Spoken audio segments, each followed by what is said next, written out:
you ought to care about these laws, these charges. And I want to explain why you should care about this. First of all, this really sullies the reputation of this wonderful university. Secondly, adjunct faculty, the people who are standing in this room right now, are scientists, engineers, musicians, published authors, lawyers, ministers, business owners. These people dedicate countless hours to achieve academic success for their students. This administration should be looking for ways to support these people, not to thwart them.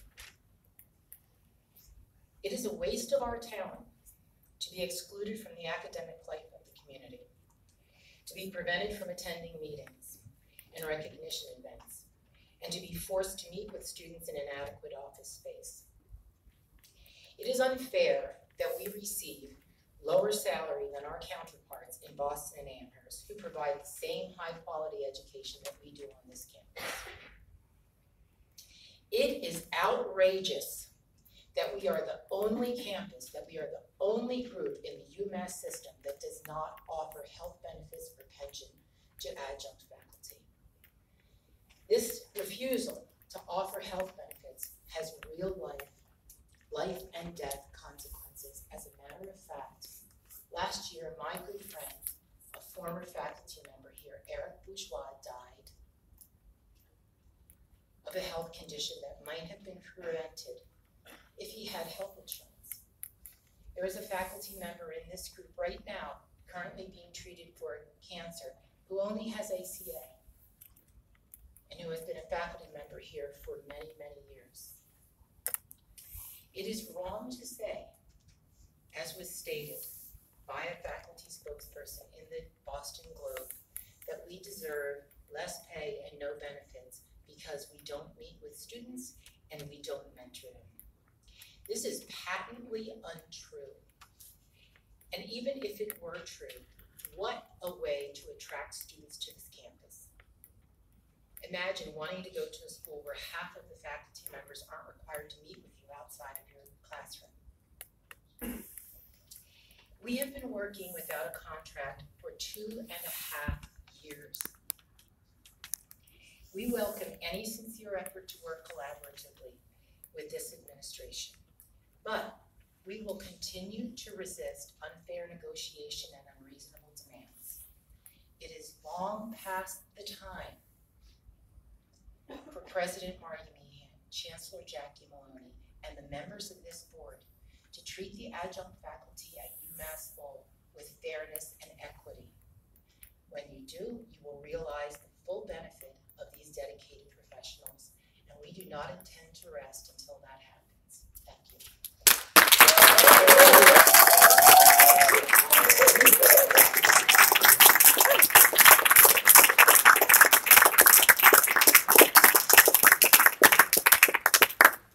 Tom Goodkind, you're up, President of the Professional Staff Union of UMass Boston.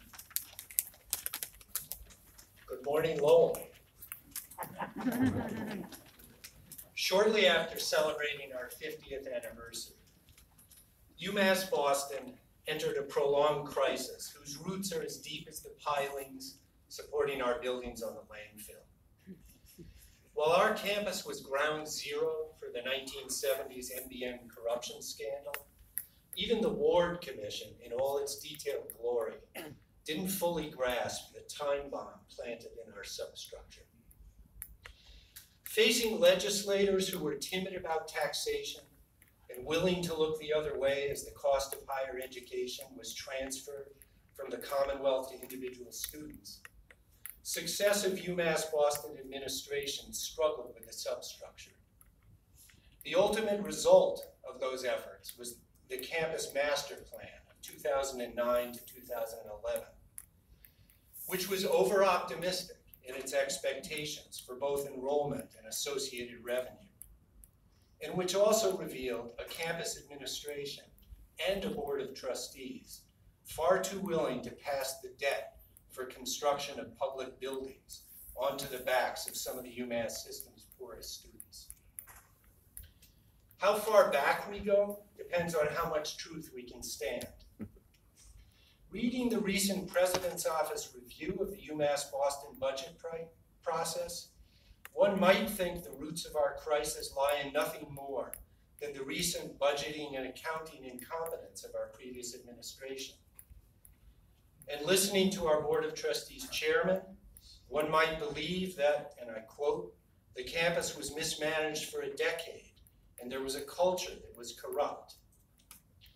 We, of course, have studied the KPMG report for even a shred of evidence of corruption, in the absence of which an apology seems in order. But proximate causes aside, the root of our crisis remains the scandal of our original construction and the excessive debt and depreciation following in its wake. And the fact is, our master plan, with all its high hopes and misguided principles, is owned not just by our campus administration, but also by the Board of Trustees, which we believe approved every major step the campus took. Thus, the KPMG report appears to serve a dual purpose: to pillory the previous campus administration while absolving the trustees of all responsibility. The chairman has urged us to face up to the reality of our campus's mismanagement, and we are perfectly prepared to do so. But the trustees need to face up to another reality: that your punitive approach will not work and risks destroying the UMass system's diversity flagship. Behind all the happy talk about moving forward, about fiscal stability and positive operating margins in 2023, and about bright, shiny new chancellors, the dominant message to our campus remains one of discipline, retrenchment, and austerity. And this will lead not to stability, but to chaos and despair, not to recommitment, but to retreat. Sooner or later, the central office will be forced to rescue rather than punish. That rescue will inevitably require some contribution from the central reserves.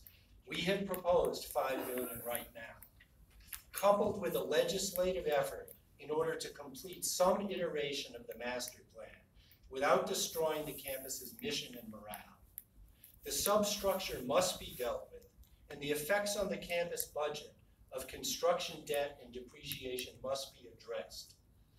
And while better budget managers will help, better leaders will help even more. In the meantime, we need all take stock of the damage being done. I have heard at several trustee meetings a call to change work rules in exchange for the supposedly generous salary increases proposed to campus unions. Let's leave aside the fact that the increases on offer are well below the expected rate of inflation, and even below that being offered all other state employees, and that work rules mean one thing in higher education and another in the real estate or financial services industries. I submit to the board that work rules at UMass Boston are plenty flexible. They are flexible enough to allow the employer to terminate someone like Bobby Carroll after 30 years, Debbie Williams after 35, John Kenyon after 37, Barb Graceffa after 34, John Hutton after 35, Sandra Parkin after 33, Rita Campbell after 33, Jill Griffin after 31, Sonia Weir after 30, Paul Breslin after 28, Lisa Williams after 27, and Peggy Patel after 25. These dedicated employees have all given their entire adult careers to advancing their small part of the UMass Boston mission. And discarding them as collateral damage leaves scars on our campus community as wide and deep as any construction can. Any more flexibility like that, and UMass Boston's human resources will be reduced to rubble. Thank you.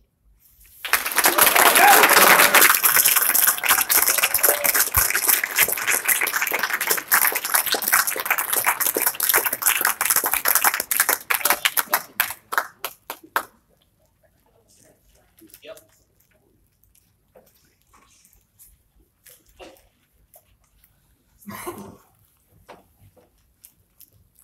Good morning, President Meehan, Chairman Manning, and UMass Board of Trustees. I am Janelle Quarles, and I am President of the Classified Staff Union at UMass Boston. I stand here before you again to voice my frustration and utter disappointment in actions, or rather inactions, of this board.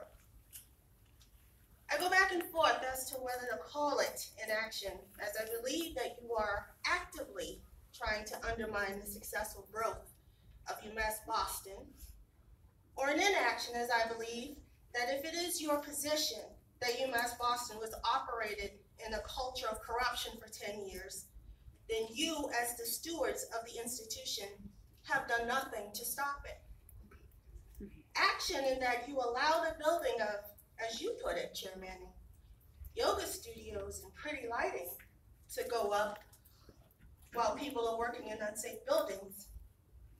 Try as you might to put the blame on UMass Boston for that, but no state building authority would ever put up a building on university property without the consent from the UMass trustees.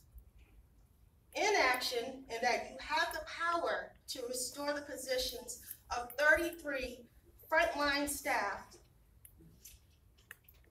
who are given layoff notices in an unrealistic attempt to make up a deficit that they did not create, and so far, you've done nothing.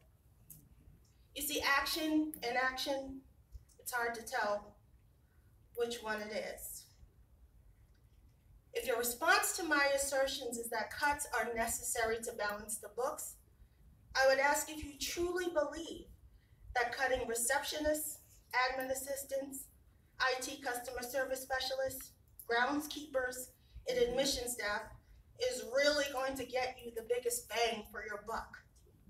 Not to mention, these are longtime employees, people who have worked at UMass Boston for over 30 years, and we're looking forward to retiring in a year or two. Do you truly believe that these workers who provide vital services to our students are living high on the hog and draining university coffers? After 30 plus years of employment, are they supposed to just dust off the old resume and start all over again? Is this our new urban mission? With all of these unfortunate headlines in the news today, hate crimes, sexual harassment and abuse allegations, so-called tax reform that has the potential to bankrupt our country, do you really want to be the story about the public institution with dreams of corporate greed, privatization, and cutting longtime employees off at the knees? I wonder.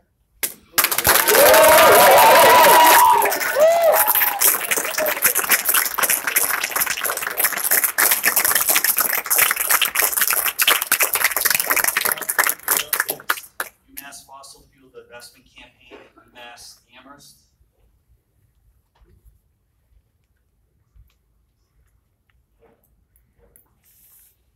Members of the board, thank you for giving me an opportunity to speak with you this morning. My name is Maddie McLaughlin. I'm a student at UMass Amherst, and I'm here on behalf of Divest UMass. Our campaign has spent 6 years cultivating a vision for a more just and sustainable world, and questioning the role this university should play in moving towards it. We are concerned with the future we see unfolding, and we are troubled by the fact that for many people outside this ballroom, that future is already here. Ultimately, we come to this work because we maintain hope in the face of despair and believe it's not too late to build something better. Divestment has always been merely the first step in our vision, and by no means the last.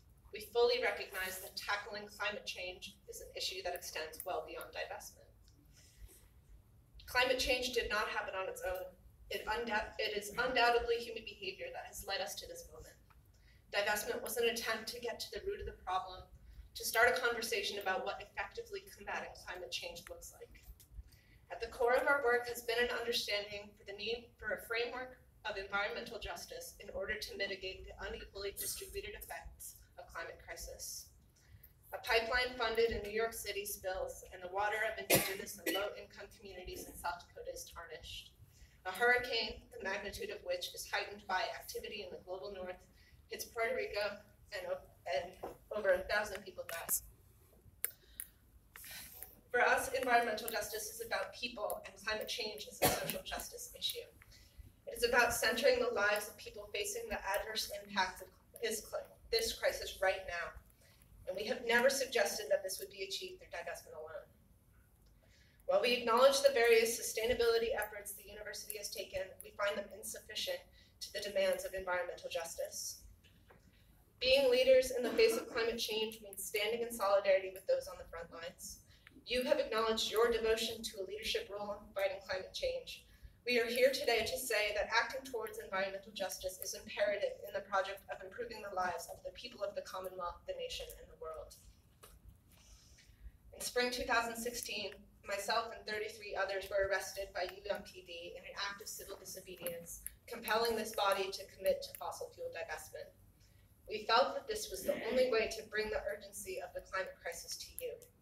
I was not arrested merely for a few $1 million to be moved out of a multi-billion-dollar industry.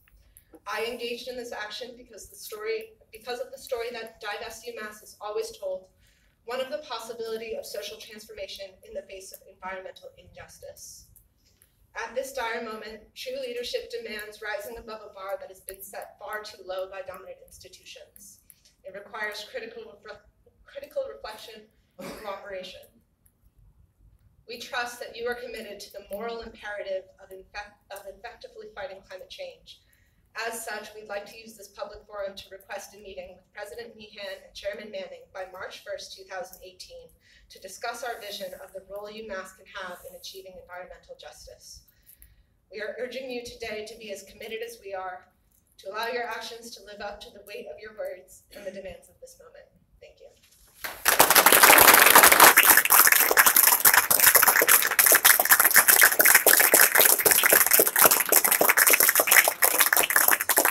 Co-chair of the Graduate Employee Organization, UMass Amherst. Yes. So, as you may notice, I'm not Santiago. My name is Alyssa Goldstein. I am the other co-chair of the Graduate Employee Organization at UMass Amherst. He and I are pretty much interchangeable, so I'll be speaking to you today. So I represent the Graduate Employee Organization, the Union for Graduate Student Workers at UMass Amherst. And I'm here today because we as academics and as the workers of your flagship campus are under siege right now. We are fighting on numerous fronts just to continue our research, teaching, and fulfill the degrees that we have worked hard to earn. As you know, the reconciliation of the House and Senate versions of the tax reform bill looms over us and threatens to take away our income and long-term loan forgiveness benefits. Should the higher ed tax proposals pass into law, you will witness a mass exodus of graduate students from your campuses, and the future of academia will be determined by only the very wealthiest. We want and need your help to keep us on our campus. We appreciate very much that the President and Chancellors of the 5 colleges have publicly voiced their opposition to the tax reform package. However, we need more than a symbolic statement, and we need more than your confidence that the worst vision of the bill won't become law. We need to work together to ensure that our Research One University retains its researchers, and that your middle and working class graduate students aren't forced out of academia. We need to create a material action plan should our tuition waivers suddenly become taxable income. As it stands, we are struggling to get by on what we earn, and the few resources our university offers us to financially supplement our status as workers. We have been bargaining with UMass Amherst administration since April, and we are still waiting to receive responses on the vast majority of our economic proposals. This means that for most of this year, we have waited to see how UMass values us as part of its community and workforce. Meanwhile, the university itself acknowledges the cost of living in Amherst and surrounding areas is well beyond what our stipends permit. And while we bargain for dignified wages and benefits, we are fighting for our right to exist in academia at all. The Muslim ban, now upheld as constitutional by the Supreme Court, has deeply impacted the social and economic security and overall stability of our membership, and promises to continue to do so. Many of our members cannot travel, they live in fear, and they labor under the reality that the United States government does not welcome them. And now the tax reform bill threatens not only our economic security and its broad attack on middle and working class people, but specifically threatens to render graduate school solely an endeavor of the very wealthy.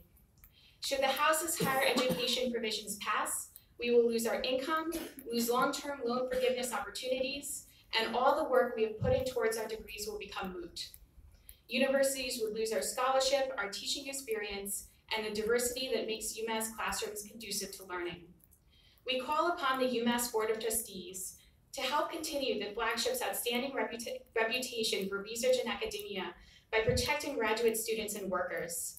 Specifically, we request that you create a plan of action to financially protect graduate students in the event this tax bill passes, and communicate that plan to UMass students in the next week. We need to know that our university and UMass supports us as we support you. Thank you.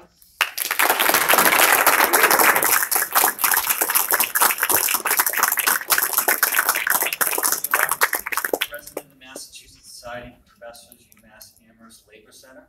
Welcome. Thank you. Good morning, Chairman Manning, President Meehan, and trustees. My name is Eve Weinbaum. I represent about 1,500 faculty and librarians at UMass Amherst. And I'm proud to be among such great leaders, my sisters and brothers from all across the Commonwealth who are here today.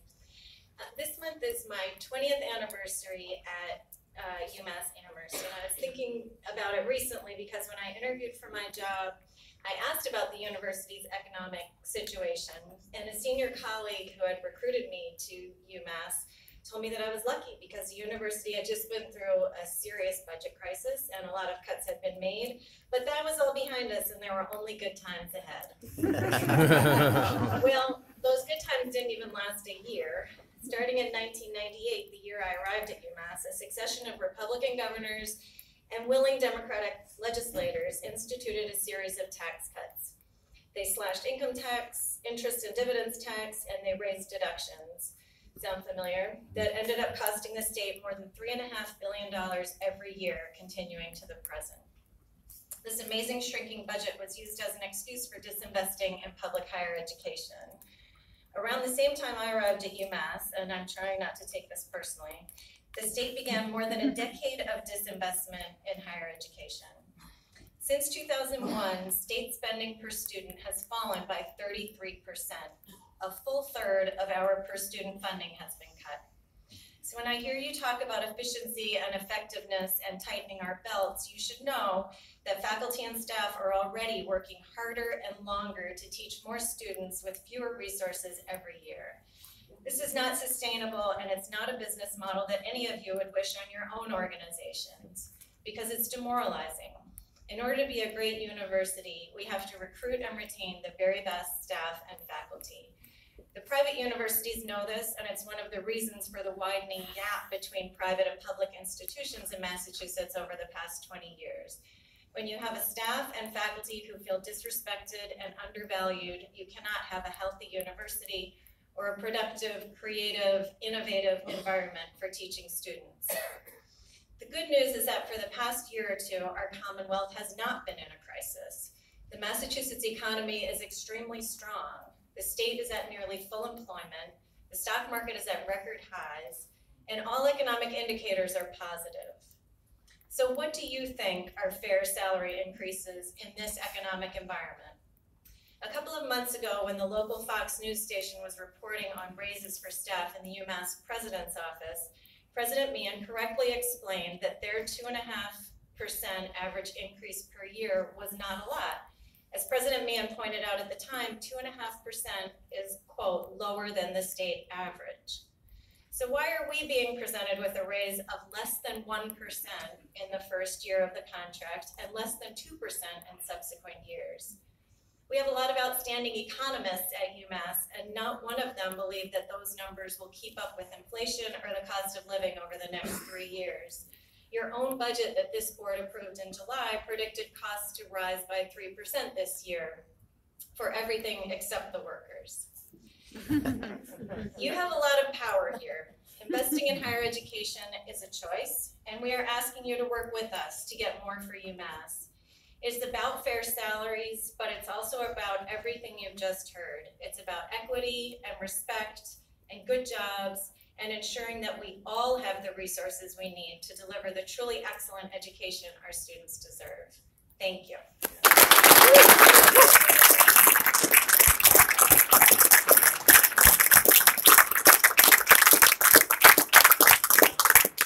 Trustee Carrie Osterhaus, who will give the Committee on Academic and Student Affairs report.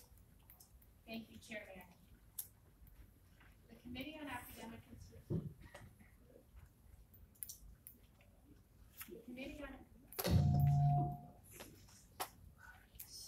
The Committee on Academic and Student Affairs met on November 15th, 2017.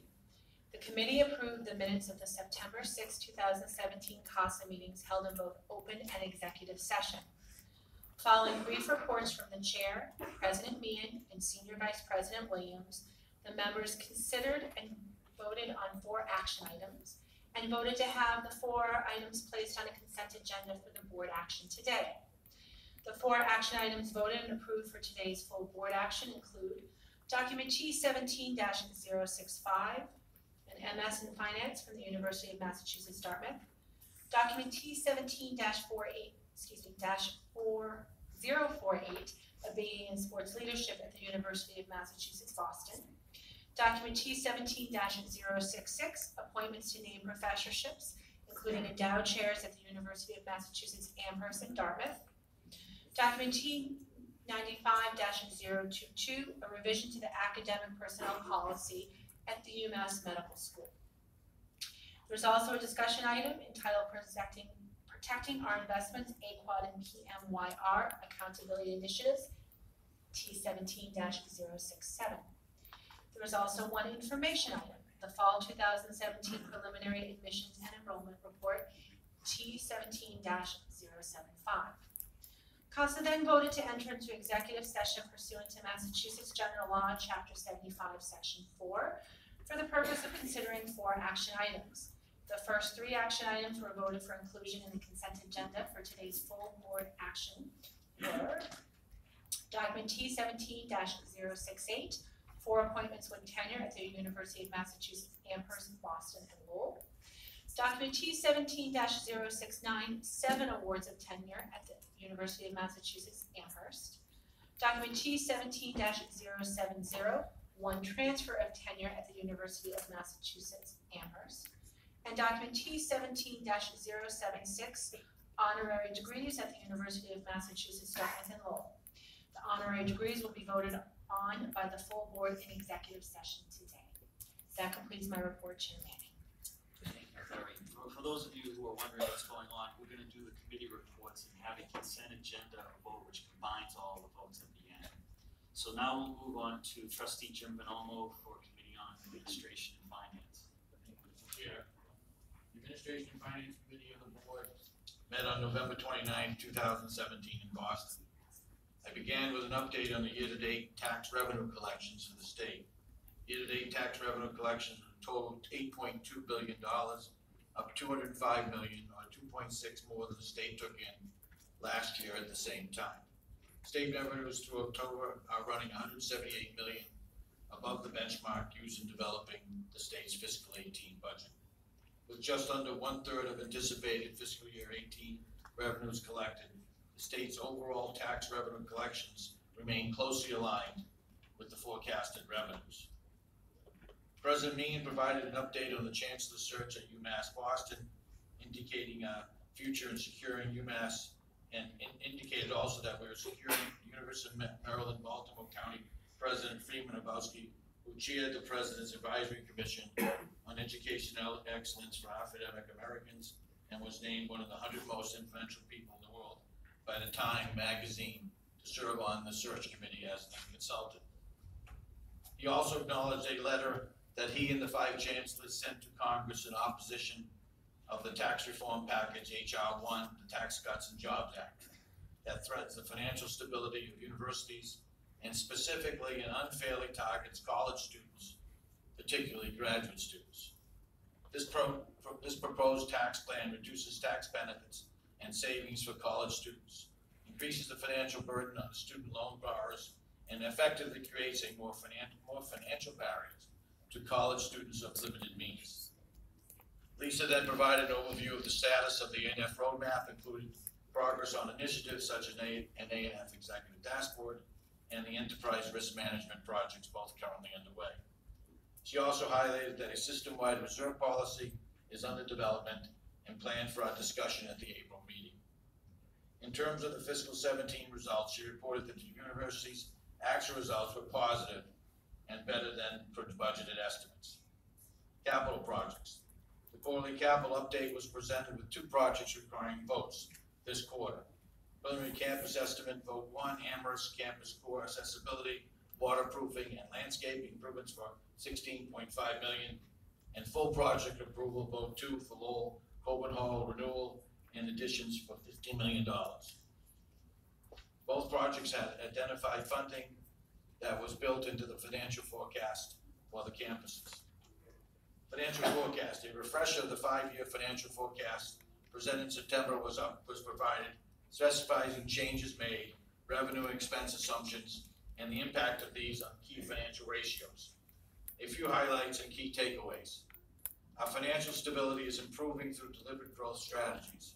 Enrollment reflects changing demographics and a more competitive environment. Tuition revenue and rate increases that keep us competitive with our peers, and that increases to state support are tied to collective bargaining.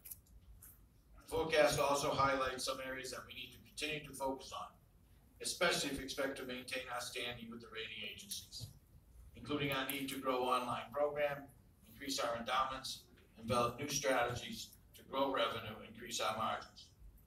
The forecast shows that while investments in capital are leveling off, the university is still highly leveraged, and our total cash investments in relationship to our size has fallen in part to support capital investments across the campus. Sustainability. A brief presentation was provided on environmental sustainability efforts at each campus and the metrics to use measured performance.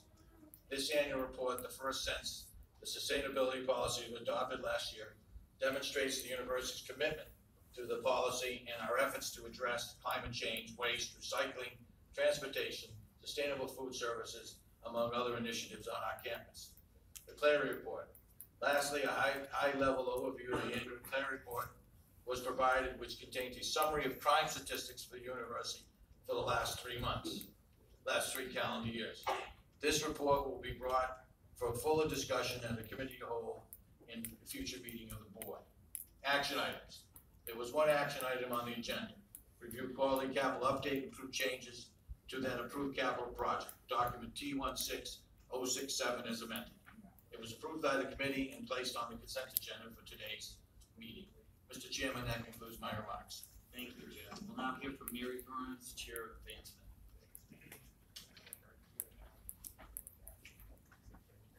Good morning. First of all, I just want to welcome everyone to Lowell. Being a lifelong Llewellyn, it's nice to be sitting here with Chair Manning, President Meehan, Chancellor Maloney, and Wendy Reed, all UMass Lowell alum, and there's plenty more in this room, so welcome. First of all, the Advancement Committee met on November 15, 2017, and after reviewing the minutes of the September 7, 2017 meeting, the committee heard reports from me, President Meehan, and Vice President Hagman.